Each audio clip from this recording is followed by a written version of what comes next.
The pen that comes with Nova Tricolor is the now standard Boox triangular pen, which is, same as it was. So it's a cheap but perfectly functional pen that uses a standard felt tip nibs that are exchangeable. So if you don't like the feel of this one, you can easily replace it with another one like an HP nib or a Wacom nib or a Remarkable nib, so that you can improve the experience according to your taste. It has nothing in the middle, no buttons like that, and it has an eraser on the back. Overall, it is a better pen than their usual small pen that all of the devices are, or most of the devices have been shipped with, and definitely much better than the Note Air pen, which I really hate. But there are certainly much better alternatives out there. If you don't like it, you can just go ahead and buy something that's different and something that's going to be better for, it's going to give a better experience. And you can check out my video when I was checking out and testing out different pens and nibs to see if there's an alternative that will work well for you. My only very real gripe with this pen, which is so often the case with majority of e-ink devices, and it's been like that for too long, I believe, and the problem is that the pen is basically an afterthought, and it's a detached product. What do I mean by that? Well, not just that it's physically detached, obviously it's physically detached, and you don't have a system to easily kind of slot it in. I mean, it would have been easy to refine a lapel thing and a holder here. It doesn't have to be magnets. It can be a slot in here to slot it in there, and it would look nicer. And when we're talking about the looks, the design itself and the build quality itself is completely detached from the product itself, because we don't have any materials that correspond, or colors that correspond directly between the device and the pen itself. Even the black doesn't really correspond, simply because it's of a different structure and different material. So that's my gripe. I mean, if you're making a brand new product that's gonna have a premium price, and it's an important product with color screen and everything, well, surely it deserves a better pen than this one. Now, again, as I said, it's not a bad pen, but for an overall package, a $420 package, I would expect a better one, and I would expect a better solution, both physically and design-wise, something that's more belonging to the overall package and not just a kind of, oh, and here's a pen. As with Nova Tricolor has an overall pleasant writing experience.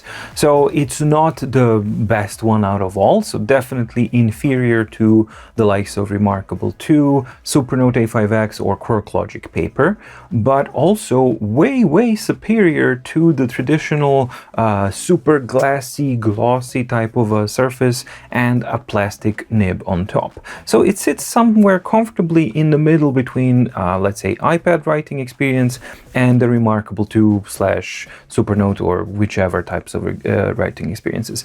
As far as I'm concerned, that's more than good enough, because it has a lot of features and it has a good tactile feel, and of course with a proper screen protector and let's say HP or Wacom nibs and a good pen, you can transform this experience to go very close to Remarkable, Supernote and paper. And why?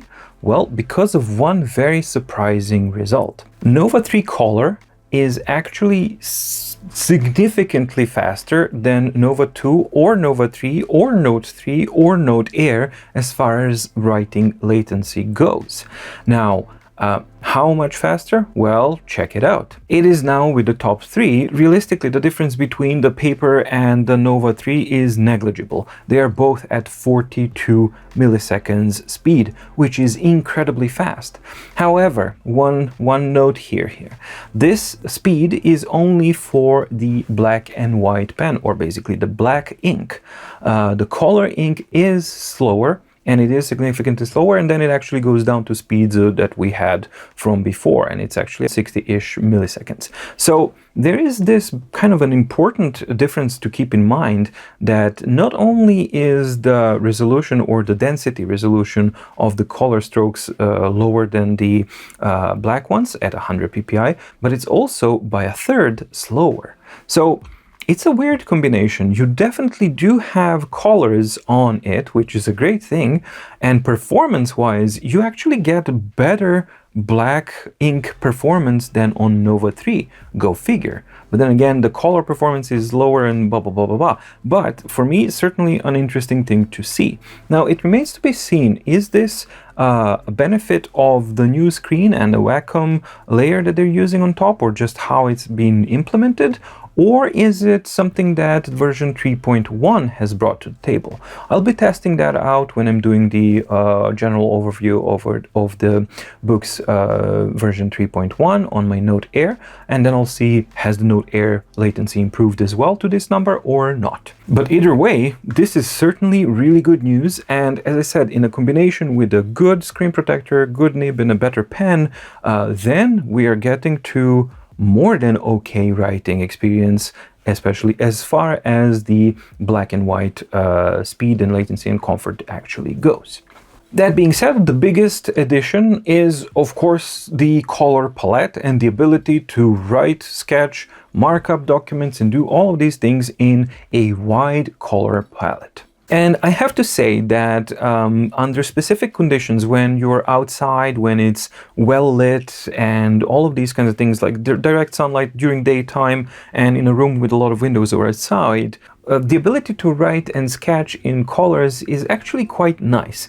And it is a different thing because we're used to these shiny LCD OLED displays that perform really, really poorly outdoors in such bright conditions, which is not the case with the Nova 3. It actually thrives from those conditions because of that darkness and all of that kind of stuff. So it's perfectly possible to use it without a front light in well-lit outdoors or indoors conditions, and the color strokes are a nice addition to have. Is it anything groundbreaking? For me personally, no, it's not, but it is certainly a pleasant thing to have to mark up the documents and stuff like that. Would I use it to draw or to write my notes in these colors? No, but then again, that's such a subjective matter that it really doesn't matter. It's going to be different from a person to person, but the ability to do that is definitely there. The colors themselves are not amazingly rich. I mean, there's no point to even expect something like that. So the best analogy that I could give you is watercolors. So if you've ever used watercolors, that's the type of kind of density, richness, and saturation that you can expect from the colored strokes and colored writing or anything like that on the Boox Nova 3 color. Lower density of 100 ppi is noticeable if you pay attention to it. And it looks like that additional filtering that Boox usually does, I don't see it applied on these color strokes. Maybe I'm mistaken, but I haven't seen them being applied to the color strokes. So generally speaking, when I'm just writing and using this normally, and I'm not looking for aliasing and lower resolution of 100 ppi, I won't notice it. If I'm looking for it and trying to determine the difference between black and color strokes, definitely you can see it.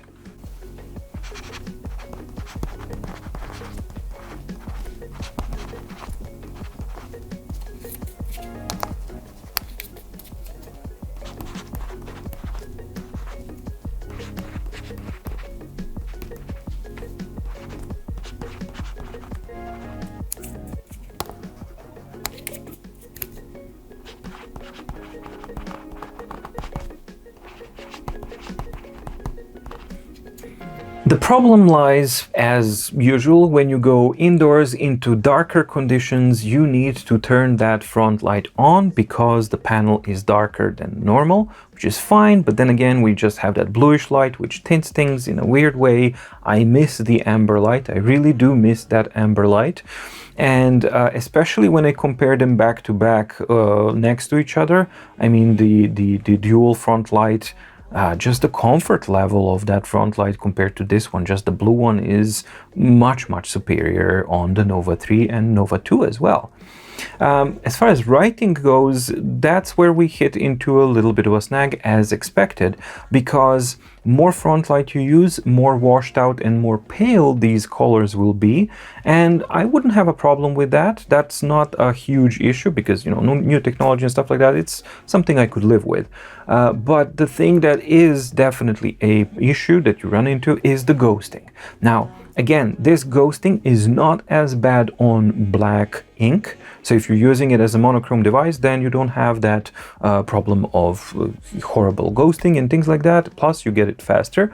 But if you switch to color, it's slower, latency is slower, and the ghosting is constantly present. There's nothing you can do. So as soon as you add some kind of color content, any user interface panel that goes on top of it will just remain, relieve ghost traces and all that kind of stuff. So for all intents and purposes, to make this usable in that kind of setting or an everyday type of setting, indoor, outdoor, well-lit, unlit, or whatever types of conditions, you really need to have that swipe gesture for refresh mapped, because you will be using it very, very often. So the bottom line for me is writing experience, there are moments where it can be really, really good. And for normal black type of ink writing, it's really, really good. And it's actually faster than the Nova 3, but it has poorer front light because it's not a dual color front light, and the ghosting when using color strokes and color content is a problem that you have to remedy with that swipe up and refresh. If you have that, and if that's not something that actually bothers you, then it's not a problem at all. But do be aware of it, that swiping and refreshing of content is something that you will have to do very, very often. Oh, and an important, by the way, currently the two new vertical swipe gestures, one is for the brightness of the screen, the other one is for the brightness of the volume. Just disable those for now, because if you don't, you're going to have really, really bad time writing on the Nova 3 color. And it's really confusing. It creates this kind of lag and choppiness, and the strokes disappear and they appear and all this kind of stuff. It took me a while to kind of figure out what it was, but it was actually definitely those two. So they are not taking into consideration palm rejection at the moment. So that's something that they'll definitely have to fix. I'm going to send out the feedback ticket and all that kind of stuff so they're aware of it. But yeah, for now, if you have your Nova 3 color and you're experiencing some weird type of behavior when writing, as I described, then just disable the vertical gestures and it's going to be gone, and it's going to be much, much better. As you all probably know by now, I am a very big fan of the Neo Reader as a reading platform. So on all of the Boox devices, the Neo Reader is the default reader that's used, and it's probably one of my most favorite readers out there. From bookmarks, annotations, scribbles, selecting text, translating text, dictionaries, custom dictionaries, third-party dictionaries, custom named bookmarks, renaming bookmarks, adding annotations, exporting all of your annotations and all these kinds of things. I mean, just from head to toe. And split mode, using split mode with the same document, two separate documents, split mode with the document and a notebook page, and all these sorts of things. It's just the most complete package as far as a reader experience goes. So the starting position for the Nova 3 color is really, really good, and I have very, very high expectations because every reader before it is an exceptionally good e-reader device. However, here as well, that color panel and the two main issues, the darkness and the ghosting, are again prevalent here. And when I compare the same document on Nova 2 and Nova 3 color, under the same exact conditions, you will see that the ghosting, even if it's just black and white content, it's a little bit more prevalent on the Nova 3 color or on the Kaleido panel, which isn't such a big problem. Generally speaking, if I'm honest, it's not such a big issue and it's fine. For me, the biggest issue is when you're going through a document and you run into a color image, then you start to have quite a bit of a different experience. And as you've seen, it's ghosting pretty much all over the place. And again, the story is the same with that refresh gesture. You need that refresh gesture mapped out for writing and for reading, especially because you're going to be resorting to it very, very often. The second thing that also affects the reading experience for me is that single front light. And again, it's just not as pleasant of a light as it is on the Nova 3. Now, I understand that some things had to be cut out so that the technology actually works. So you have to look at it this way, I guess.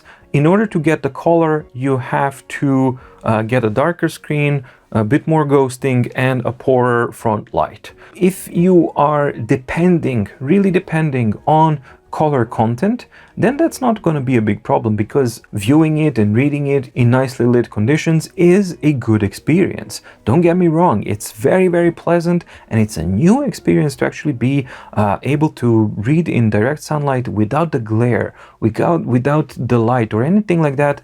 Just a color e-ink panel. It's a very new experience, but it does have its shortcomings. One of the areas where I really hoped that the Nova 3 Color would shine are comic books.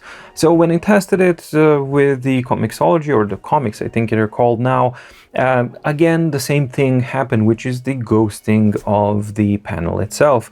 And if you go into the panel mode and you just swipe so that you see a panel per screen, then you will very quickly run into a problem that you have ghosting of previous 4, 5, or even more panels superimposed on top of each other. And again, you need that refresh gesture. So if you refresh after every single page swipe, or if you set up your app so that it refreshes after each page swipe, that's definitely going to take care of that issue, and then the reading experience is very nice.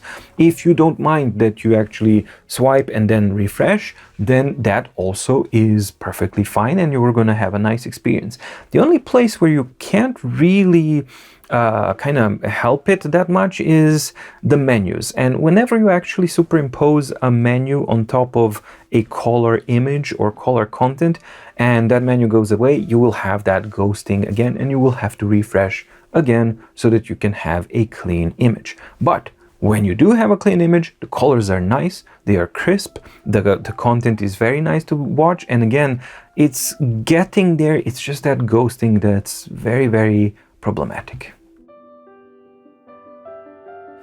Nova 3 Color debuted the newest OS version of the Boox systems, which is 3.1, and that one brings a ton of new features. I mean, pages of new features, fixes, updates, and all of these kind of things.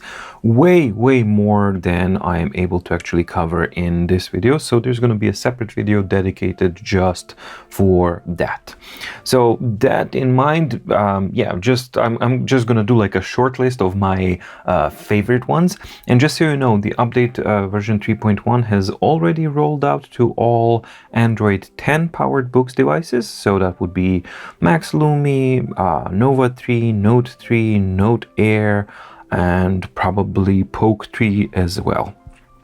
I don't have any information or word when update version 3.1 is coming, or is it coming for the older generation of devices. The highlights for me from the version 3.1, just like a short kind of list, are the landscape mode in notebooks, canvas scaling and canvas control in notebooks as well, screen recording. So now you can actually do screen record directly on the device itself, and sharing of files and documents via the email and other apps, basically something that you're used to from any other platform or a normal kind of a thing, because now it's a contextual menu. When you long press, now we have share option, and you can share via Gmail, Bluetooth, email, or any other app that you normally would have. So perfectly normal and expected behavior of sharing, something that we've missed on an Android tablet like this, but it's a really welcome addition, because it makes a much more streamlined kind of a workflow on how to share something, because you can just long press share on email or whatever you may want, G Drive for that matter, and you're good. And the cool thing is that you can share entire folders as well, like this. So you can go share, and I currently don't have Google Drive installed on this one, but if you had Google Drive installed, your Dropbox or something else, then you could just share to that, the entire folder, and you're done. Excellent stuff. As I mentioned, I will be doing a dedicated and detailed review and breakdown of just the Boox OS version 3.1 later, and yeah, that's going to be a dedicated video, and you'll be able to find all of the details and everything there. Unfortunately, the overall user interface and user experience still feels a little bit disconnected, and that's basically something that's always been an issue with Boox platform. While immensely powerful and incredibly flexible, it does have that rather steep learning curve, which some users may be afraid of, but there's no need, because, you know, give it a little bit of time and you can use some of the videos from my series that started. It's not finished, it's ongoing. When I have a little bit more free time, I'll return back to it. The Big Boox Guide playlist, you'll be able to find it, and with a little bit of help here and there, you will be able to master it nicely. However, if it's compared to other devices and things like that, it is a little bit more unintuitive than some of the other user experiences out there. So that's something that's definitely present. But as I said, that's not such a huge kind of a problem, because once you actually learn how some things work and where they are, then it tends to stick and it doesn't tend to be a problem. And, you know, I would always rather have a bit more complicated system, but much more capable and flexible, than something that, you know, just kind of ties my hands together and doesn't allow me to do things that I should be able to do.